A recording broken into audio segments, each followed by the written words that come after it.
Bismillahirrahmanirrahim. Assalamualaikum warahmatullahi wabarakatuh. Alhamdulillahirrabbilalamin. Amma ba'du. Alhamdulillah, pada kesempatan kali ini saya Balkis Ibtisamah dengan nomor induk mahasiswa H.1811227 insyaallah akan mempresentasikan tugas yang disusun untuk memenuhi syarat ujian akhir semester dengan mata kuliah seminar usulan penelitian dan dengan dosen pengampu Dr. Helmi Tasti Adri MPDSI insyaallah yang berjudul Peran Bimbingan Konseling dalam Mengembangkan Pribadi Peserta Didik. Baik, langsung saja kita mulai dari bab 1 yaitu latar belakang masalah. Tujuan umum dari bimbingan dan konseling adalah untuk membantu individu memperkembangkan diri secara optimal sesuai dengan tahap perkembangan dan predisposisi yang dimilikinya.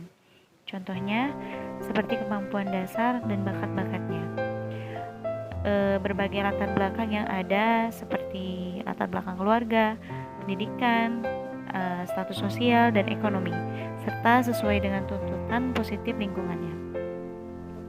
Lalu, konselor membantu individu mengaktualisasikan dirinya secara optimal dalam aspek kecerdasan intelektual, kecerdasan emosional, kecerdasan spiritual, kecerdasan sosial, dan kecerdasan kinestetik, sehingga akan dapat diwujudkannya manusia yang berhasil sebagai pribadi yang mandiri, atau sering kita sebut dengan makhluk individu, dan sebagai elemen dari sistem sosial yang saling berinteraksi dan mendukung satu sama lain, atau sering kita sebut dengan makhluk sosial, dan sebagai pemimpin bagi terwujudnya kehidupan yang lebih baik di muka bumi ini, atau sering juga kita sebut dengan makhluk Tuhan. Oke, lalu pelayanan bimbingan dan konseling yang dilakukan oleh guru bimbingan dan konseling atau konselor sekolah diperuntukkan bagi semua peserta didik yang sedang atau mengalami proses perkembangan sesuai dengan tahap-tahap perkembangan yang sedang dijalaninya. Nah, teman-teman, di Indonesia ini kenyataan yang ada sampai saat ini pelaksanaan bimbingan dan konseling di sekolah dasar penyelenggaraannya masih dilakukan oleh guru kelas yang dalam pelaksanaannya itu diintegrasikan ke dalam muatan setiap mata pelajaran.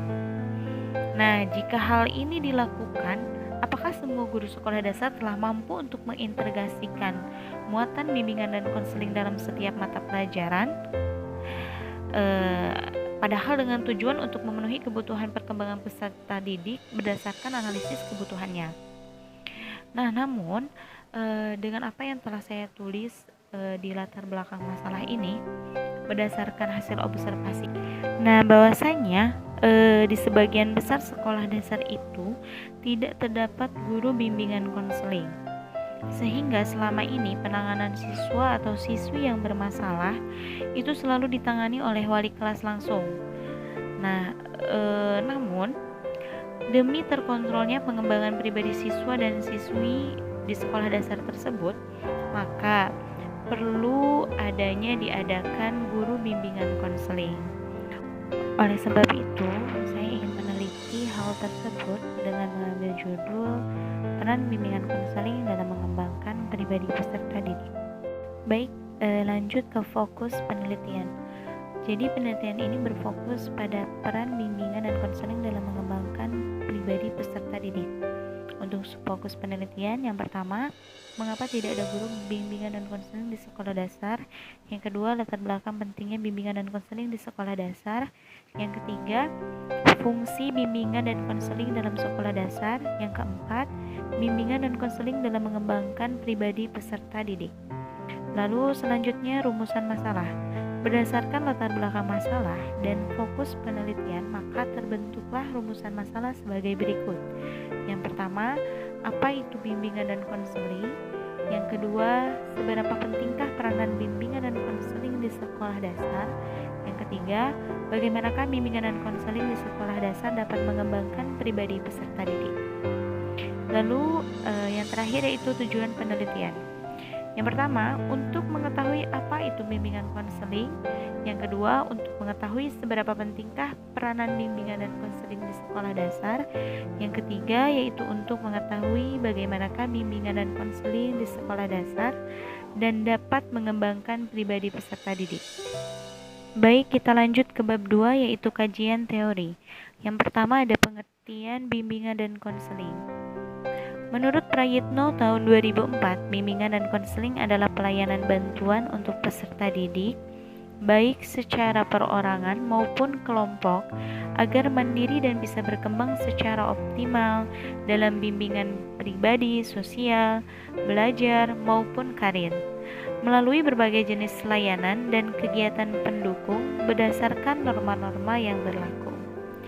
Jadi, teman-teman, bimbingan dan konseling itu bukanlah suatu kegiatan pembelajaran dalam konteks adegan mengajar yang layaknya dilakukan guru sebagai pembelajaran bidang studi, melainkan layanan ahli dalam konteks memandirikan peserta didik, seperti itu.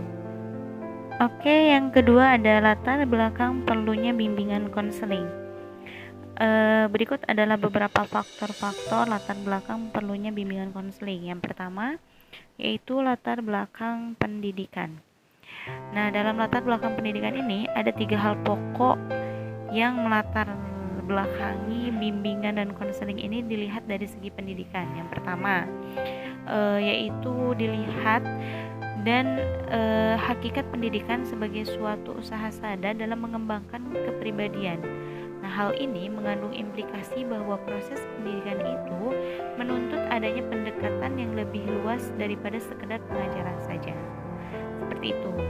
Yang kedua yaitu pendidikan senantiasa berkembang secara dinamis dan karenanya selalu terjadi perubahan-perubahan dan penyesuaian dalam komponen-komponennya. Nah, menghadapi perkembangan ini, para siswa sebagai subjek didik memerlukan bantuan dalam penyesuaian diri melalui layanan bimbingan. Nah, yang ketiga yaitu pada hakikatnya guru mempunyai peranan yang tidak hanya sebagai pengajar, akan tetapi arti itu lebih luas ya, yaitu sebagai seorang pendidik. Nah, selanjutnya ada latar belakang sosiokultural.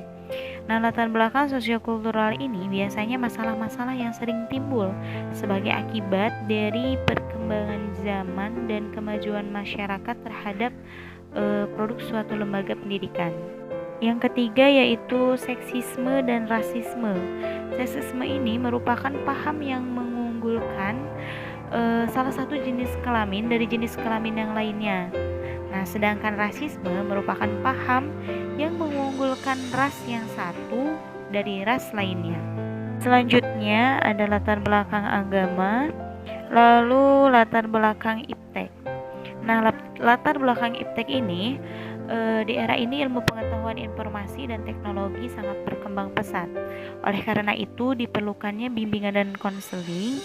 Kenapa? Agar individu dapat mengetahui dampak positif dan negatifnya dari perkembangan tersebut. Lalu ada latar belakang psikologi. Berikutnya yaitu latar belakang psikologi. Berdasarkan aspek psikologi, bimbingan dan konseling sangat perlu sekali karena pada dasarnya dapat memberikan penjelasan bahwa individu itu merupakan pribadi yang unik, seperti menyangkut aspek kecerdasan, emosional, sosiabilitas, sikap, kebiasaan, dan kemampuan penyesuaian diri, bahwa individu itu tidak sama dan pasti individu itu memiliki perbedaan. Nah, yang ketiga dalam kajian teori ini yaitu fungsi bimbingan konseling dalam pendidikan sekolah dasar.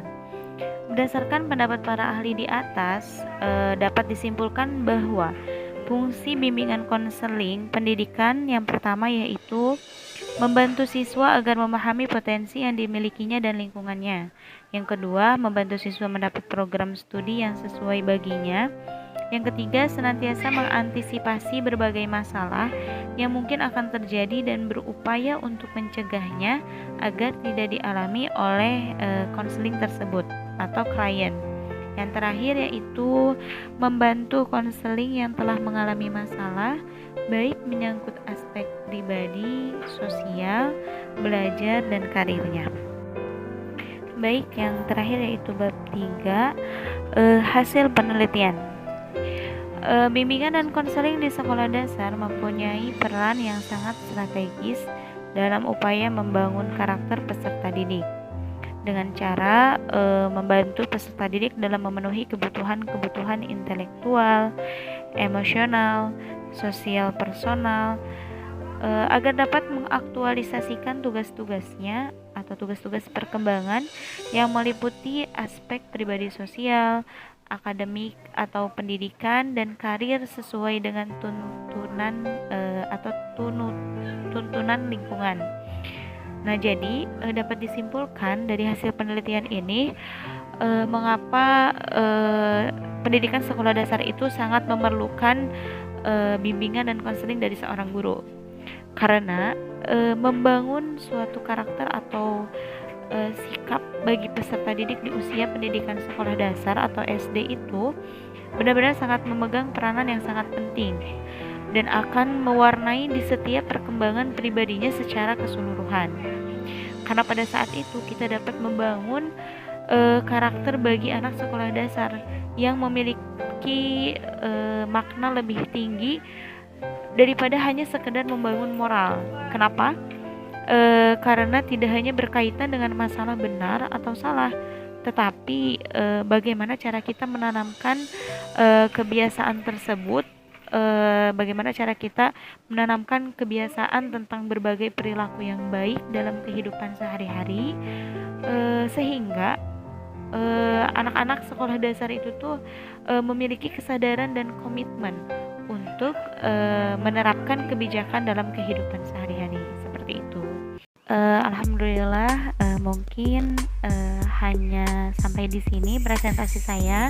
Mohon maaf bila ada kesalahan. Wallahul muwaffiq ila aqwamit thoriq.